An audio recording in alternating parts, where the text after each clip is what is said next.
Fazilka police ਨੇ ਇੱਕ ਵਿਅਕਤੀ ਨੂੰ 2 ਪਿਸਤੌਲਾਂ, ਜਿੰਦਾ ਕਾਰਤੂਸ ਅਤੇ ਹੈਂਡ ਗ੍ਰੇਨੇਡ ਸਮੇਤ ਕੀਤਾ ਕਾਬੂ। ਕੀਤੀ ਜਾ ਰਹੀ ਹੈ ਮਾਮਲੇ ਦੀ ਜਾਂਚ।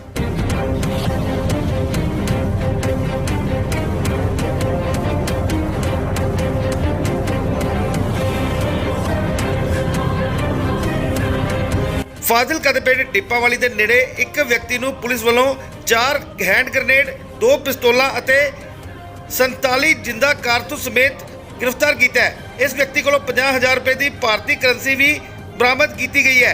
पकड़े गए व्यक्ति की पहचान रविंदर मोहन उर्फ गोरा पुत्र राम मूर्ति वासी मकान number 24 ADC colony Barnala road Sirsa Haryana के रूप में हुई है। जानकारी देते हुए फाजिलका के SSP हरमनबीर सिंह गिल ने दस्सिया कि इस व्यक्ति तो 2 पिस्टल, 30 mm मार्का जिगना, कुल 4 मैगजीन, 47 जिंदा कारतूस, 4 हैंड ग्रेनेड और 50,000 रुपए बरामद किए गए हैं।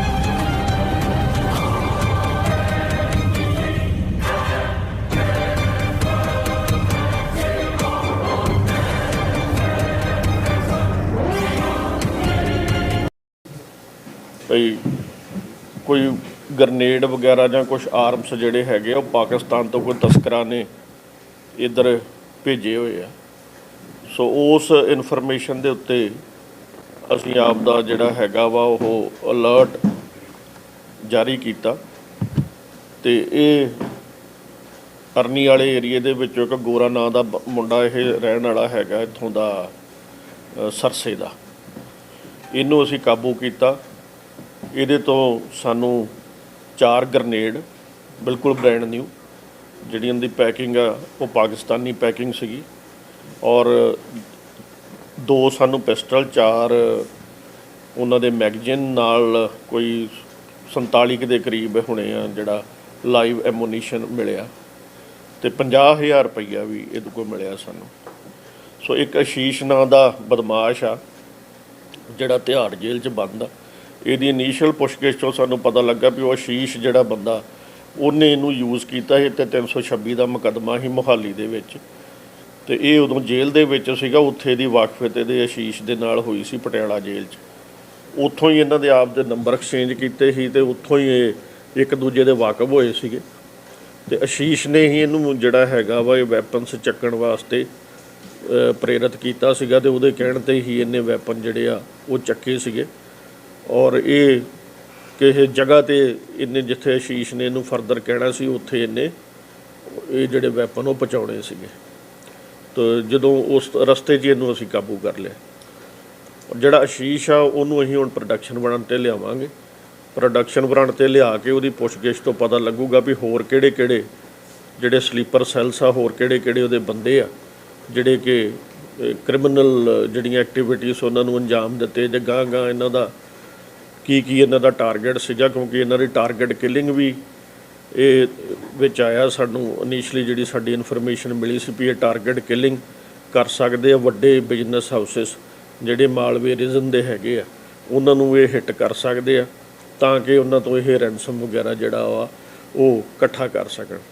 ਇਹਦੇ ਮਗਰ ਜਿਹੜਾ ਹੈਗਾ KTF ਹਰਦੀਪ ਨਿੱਜਰ ਜਿਹੜਾ ਨਾਂ ਦਾ ਬੰਦਾ ਇੱਕ ਜਿਹੜਾ ਬਾਹਰ ਕੈਨੇਡਾ 'ਚ ਬੈਠਾ, ਜਿਹਨੂੰ ਇੱਕ ਗੌਰਮੈਂਟ ਆਫ ਇੰਡੀਆ ਨੇ ਉਹ ਜਿਹੜੀ KTF ਔਰਗਨਾਈਜੇਸ਼ਨ ਆ ਜਿਹੜੀ ਖਾਲਿਸਤਾਨ ਟਾਈਗਰ ਫੋਰਸ, ਉਹਨੂੰ ਟੈਰਰਿਸਟ ਔਰਗਨਾਈਜੇਸ਼ਨ ਵੱਲੋਂ ਗਰਦਾਨਿਆ ਗਿਆ। ਇਹਦੇ 'ਚ ਹੋਮ ਮਿਨਿਸਟਰੀ ਦਾ ਨੋਟੀਫਿਕੇਸ਼ਨ ਵੀ ਹੈਗੀ। ਉਹਦੇ ਨਾਲ ਅਰਸ਼ ਢਾਲਾ, ਰਮਨਦੀਪ ਭੁੱਲਰ ਜਿਹੜਾ ਜੱਜ ਇੱਕ ਹੈਗਾ ਬਦਮਾਸ਼ ਜਿਹੜਾ ਅੰਮ੍ਰਿਤਸਰ ਜੇਲ੍ਹ 'ਚ ਬੰਦ ਆ, ਰਮਨਦੀਪ ਤੇ ਰਿੰਕੂ ਬੀਲਾ, ਇਹ 3 ਬੰਦੇ ਆ ਜਿਹੜੇ ਬਾਹਰ ਬੈਠੇ ਆ, ਸਰੀ 'ਚ ਰਹਿ ਰਹੇ ਆ। ਅੱਗੇ ਵੀ ਕਾਫੀ ਇਹਨਾਂ ਨੇ ਜਿਹੜੀਆਂ ਹੈਗੀਆਂ ਵਾ ਭਗਤਾ ਭਾਈ ਕਾ ਟਾਰਗੇਟ ਕਿਲਿੰਗ ਕਰਾਈ ਸੀਗੀ। ਫਿਰ ਇੱਕ ਹਿੰਦੂ ਟੈਂਪਲ ਦੇ ਵਿੱਚ ਪ੍ਰੀਸਟ ਦੇ ਗੋਲੀਆਂ ਮਰਾਈਆਂ ਸੀ ਫਲੋਰ। ਦੈਨ ਸੁਪਰਸ਼ਾਈਨ ਜਿਹੜਾ ਇੱਕ ਸ਼ੋਰੂਮਸ ਦਾ ਮਾਲਕ ਸੀਗਾ ਪਿੰਕਾ ਉਹਨੂੰ ਮਾਰਿਆ ਸੀ ਮੋਗੇ 'ਚ। ਔਰ ਇਸ ਤੋਂ ਇਲਾਵਾ ਇਹਨਾਂ ਨੇ ਲਾਈਵ ਸਟਰੀਮ ਹੋ ਕੇ ਸ਼ਕਤੀ ਸਿੰਘ ਨੂੰ ਵੀ ਕਤਲ ਕਰਨਾ ਸੀ ਜਿਹੜਾ ਕਿ ਸਕ੍ਰਿਲੇਜ ਇੰਸੀਡੈਂਟ ਦਾ ਅਕਿਊਜ਼ਡ ਆ। ਸੋ ਇਹਨਾਂ ਦੀ ਮਗਰ ਜਿਹੜਾ ਹੈਗਾ ਤਾਰਾਂ ਉੱਥੇ ਜੁੜੀਆਂ ਹੋਈਆਂ। ਇਹਨੂੰ ਅਸੀਂ ਸਾਰੇ ਜਿਹੜਾ ਇਹਨਾਂ ਦਾ ਨੈਕਸਸ ਆ ਉਹਨੂੰ ਆਉਣ ਵਾਲੇ ਦਿਨਾਂ 'ਚ ਇਹਦਾ ਪਰਦਾ ਹੋਰ ਫਾਸ਼ ਕਰਾਂਗੇ, ਇਹਨੂੰ ਡਿਗ ਆਊਟ ਕਰਾਂਗੇ ਔਰ ਜਿੰਨੇ ਵੀ ਇਹਨਾਂ ਦੇ ਮੋਡਿਊਲਸ ਇੱਧਰ ਉੱਧਰ ਤੁਰੇ ਫਿਰਦੇ ਆ ਉਹਨਾਂ ਨੂੰ ਵੀ ਅਸੀਂ ਕਾਬੂ ਕਰਾਂਗੇ ਔਰ ਹੋਰ ਰਿਕਵਰੀਜ਼ ਔਰ ਹੋਰ ਕੀ ਇਹਨਾਂ ਦੀਆਂ ਟਾਰਗੇਟ ਸੀਗੇ ਆ ਉਹ ਜਿਹੜੇ ਆ ਉਹ ਲਾਈਟ 'ਚ ਆਉਣਗੇ। ਇਹ ਜਿਹੜੇ ਸਰ ਜ਼ਿਕਰ ਕੀਤਾ ਇਹ ਆਸ਼ੀਸ਼ ਨਾਲ ਰਿਲੇਟਡ ਘਟਨਾ ਵਾਰਦਾਤਾਂ ਨੇ ਜੀ?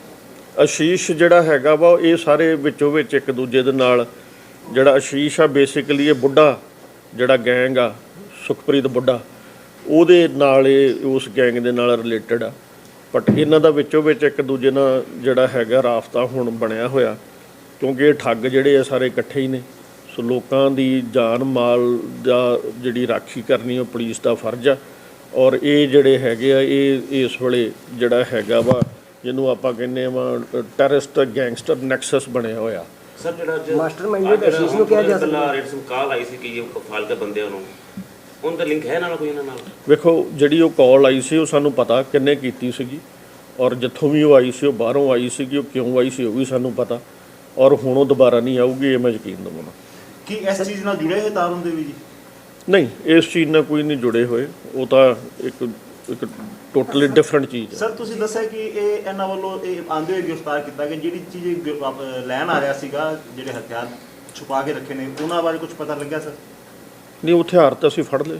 ਨਹੀਂ, ਕਿਹੜੀ ਬਾਰਡਰ ਤੋਂ ਕ੍ਰੋਸ ਹੋਈ ਹੈ ਜੀ? ਕਿਹੜੀ ਜਗ੍ਹਾ ਤੋਂ? ਦੇਖੋ ਇਹ ਆਏ ਤੇ ਹੈਗੇ ਆ ਪਾਕਿਸਤਾਨ ਤੋਂ, ਔਰ ਬੇਸਿਕਲੀ ਇਹਨੂੰ ਅਸੀਂ ਰਿਵੀਲ ਨਹੀਂ ਕਰ ਸਕਦੇ ਕਿਉਂਕਿ that is part of investigation. ਅਸੀਂ ਅੱਗੇ ਦਾ ਬੈਕਵਰਡ ਤੇ ਫਾਰਵਰਡ ਲਿੰਕਸ ਜਿਹੜੇ ਉਹਨਾਂ ਨੂੰ ਅਸੀਂ ਟਰੇਸ ਕਰਨਾ, ਇਸ ਕਰਕੇ ਅਜੇ ਤੱਕ ਮੈਂ ਇਹਨੂੰ ਰਿਵੀਲ ਨਹੀਂ ਕਰ ਸਕਦਾ। ਬਟ ਇਹ ਕਲੀਅਰ ਆ ਕਿ ਜੋ ਇਹਨਾਂ ਤੇ ਸਟੈਂਪਾਂ ਲੱਗੀਆਂ, ਜੋ ਇਹ ਮੇਕ ਆ, ਜੋ ਇਹਨਾਂ ਦੀ ਪੈਕਿੰਗ ਆ, ਉਹਦੇ 'ਚ ਸਾਨੂੰ ਸਾਰੀਆਂ ਗੱਲਾਂ ਕਲੀਅਰ ਆ ਵੀ ਉਹਨਾਂ ਦੇ ਉੱਤੇ ਉਹ ਪਾਕਿਸਤਾਨ ਦੇ ਨਾਲ ਹੀ। ਸਰ ਨਸ਼ਾ ਤਸਕਰੀ ਵਾਸਤੇ ਤਾਂ ਇਹ ਬਾਰਡਰ ਜ਼ਿਆਦਾ ਕੁਖਿਆਤ ਹੈਗਾ ਹੀ ਹੈ, ਲੇਕਿਨ ਹੁਣ ਹਥਿਆਰਾਂ ਦਾ ਜ਼ਿਕਰ ਆ ਗਿਆ, ਇਹ ਕਿੰਨਾ ਕੁ ਚਿੰਤਾ ਦੀ ਗੱਲ ਹੈ ਤੇ ਪੁਲਿਸ ਉਹਨੂੰ ਕਿਵੇਂ ਨਜਿੱਠ ਰਹੀ ਹੈ? ਵੇਖੋ ਜਿੱਥੋਂ ਤੱਕ ਗੱਲ ਹੈਗੀ ਆ ਪਾਕਿਸਤਾਨ ਦੀਆਂ, ਆਪਾਂ ਨੂੰ ਪਹਿਲਾਂ ਹੀ ਪਤਾ ਉਹਨਾਂ ਦੀਆਂ ਗਤੀਵਿਧੀਆਂ ਕੀ ਨੇ।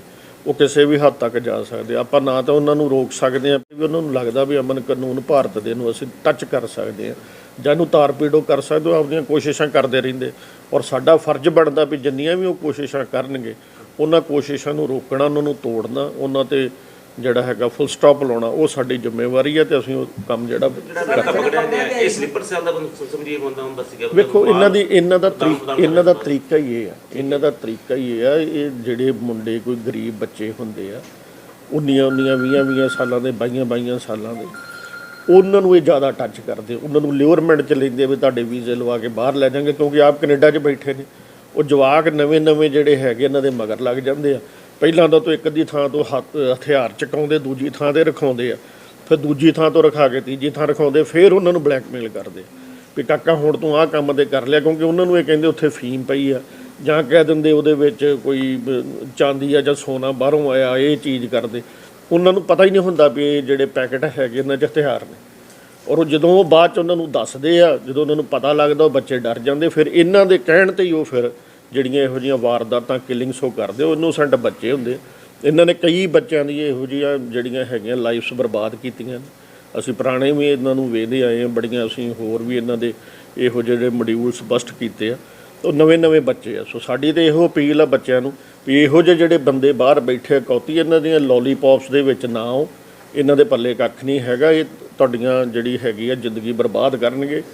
ਕਿਸੇ ਵੀ ਲਾਲਚ 'ਚ, ਬਾਹਰ ਜਾਣ ਦੇ ਲਾਲਚ ਜਾਂ ਹੋਰ ਲਾਲਚ 'ਚ ਨਾ ਆਇਆ ਜਾਵੇ। ਸਰ ਪਕੜਿਆ ਗਿਆ ਬੰਦਾ ਫਰੈਸ਼ਰ ਹੈ ਜੀ ਜਾਂ ਇਹਦੀ ਕੋਈ ਹੈ ਬੈਕਗ੍ਰਾਉਂਡ? ਇਹਦੇ ਤੇ ਇੱਕ ਮੁਕੱਦਮਾ ਪਹਿਲਾਂ ਹੈਗਾ ਮੁਹਾਲੀ, ਬਾਕੀ ਦੀ ਤਹਿਕੀਕਾਤ ਕਰ ਰਹੇ ਹਾਂ ਵੀ ਹੋਰ ਕਿਹੜੇ ਮੁਕੱਦਮੇ। ਸਰ ਇਹਦਾ ਹਥਿਆਰਾਂ ਦਾ ਇਸਤੇਮਾਲ ਕਿੱਥੇ ਹੋਣਾ ਸੀਗਾ? ਮਾਲਵੇ ਖੇਤਰ ਜੀ ਜਾਂ ਕਿਸੇ ਹੋਰ ਥਾਂ ਤੇ ਜੀ? ਦੇਖੋ ਇਹ ਪਾਰਟ ਆਫ ਇਨਵੈਸਟੀਗੇਸ਼ਨ ਆ, ਕਿ ਜਦੋਂ ਉਹਨੂੰ ਲਿਆਵਾਂਗੇ ਉਹ ਦੱਸੂਗਾ, ਉਹ ਫਿਰ ਤੁਹਾਡੇ ਸਾਹਮਣੇ ਕਰ ਦਾਂਗੇ ਵੀ ਇਹਨੇ ਆਹ ਦੱਸਿਆ। ਸਰ ਅਸ਼ੀਸ਼ ਦਾ ਜੇਲ੍ਹ ਦੇ ਵਿੱਚ ਸੀਗਾ, ਇਹਦੇ ਨਾਲ ਕਿਵੇਂ ਸੰਪਰਕ ਕਰਦਾ ਸੀ? ਵੇਖੋ ਮੋਬਾਈਲ ਤੇ ਜੀ ਸਾਰਾ ਕੁਝ ਚੱਲੀ ਜਾਂਦਾ ਇਹਨਾਂ ਦਾ। ਇਹ 2 ਨੰਬਰ ਦੇ ਜਿਹੜੇ ਹੈਗੇ ਆ ਇਹ ਨੈੱਟ ਵਗੈਰਾ ਦੇ ਥਰੂ ਯੂਜ਼ ਕਰਦੇ ਆ, ਜਿਹੜਾ +03 ਲੱਗਦਾ ਨੰਬਰ ਤੇ 06 ਲੱਗਦਾ। ਅੱਜ ਕੱਲ੍ਹ ਉਹੋ ਜਿਹੇ ਜਿਹੜੇ ਸੈਕਿੰਡ ਲਾਈਨ ਦੇ ਨੰਬਰ ਉਹ ਕਈ ਚੱਲ ਰਹੇ ਆ, ਉਹਨਾਂ ਦੇ ਥਰੂ ਇਨ ਟੱਚ ਸੀਗਾ। ਜੇਲ੍ਹ 'ਚ ਇਕੱਠੇ ਰਹੇ ਨਾ ਇਹ। ਸਰ ਇਹ ਪਤਾ ਲੱਗਿਆ ਕਿ ਕਿਹੜੇ ਸਮਗਲਰ ਕੋਲੋਂ ਜਾਂ ਉਧਰੋਂ ਆਇਆ ਜੀ ਇਹ ਸਮਾਨ? ਮੈਂ ਤੁਹਾਨੂੰ ਦੱਸਣ ਡਿਆ ਵੀ ਫਾਰਵਰਡ ਤੇ ਬੈਕਵਰਡ ਲਿੰਕ ਜੋੜਾਂਗੇ। ਇਹ ਤੇ ਇੱਕ ਜਰੀਆ ਸੀਗਾ ਤੇ ਚੱਕ ਕੇ ਲੈ ਕੇ ਜਾ ਰਹੇ। ਬੇਸਿਕਲੀ ਸਾਰੀ ਗੱਲ ਤਾਂ ਆਸ਼ੀਸ਼ ਨੇ ਕਲੀਅਰ ਕਰਨੀ। ਉਹ ਜਦੋਂ ਉਹਨੂੰ ਲੈ ਆਉਨੇ ਅਸੀਂ 2-3 ਦਿਨਾਂ ਦੇ ਵਿੱਚ ਉਹ ਕਲੀਅਰ ਕਰਕੇ ਅਸੀਂ ਤੁਹਾਨੂੰ ਦੱਸਦਾ।